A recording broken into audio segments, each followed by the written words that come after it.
ಸಾವು ಖಂಡಿತವಾಗ್ಲೂ ಒಂದಲ್ಲ ಒಂದಿನ ಬಂದು ನನ್ನ ಮುಂದೆ ನಿಂತೇ ನಿಲ್ಲುತ್ತೆ.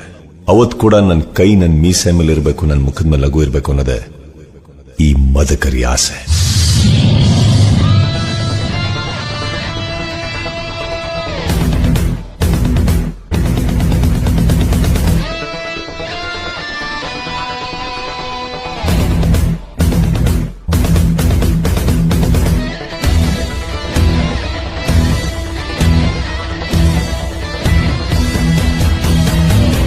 దశకులం ఉండాల గుండకడివా క్షుద్రాల మెట్టి నిల్లువ ఎంటನೆಯ ಮಂಡನೋ ಇವ ಉಕ್ಕಿನ ಕೋಟೆಯಲ್ಲವ ಕೀಳಿಟ್ಟು ಚಿತ್ರ ಮಾಡುವ ಸೊಕ್ಕಿನ ಧೀರನು ಇವ ನಗರ ಮಾಡೋ ದುಷ್ಟ ಜನಕ್ಕೆ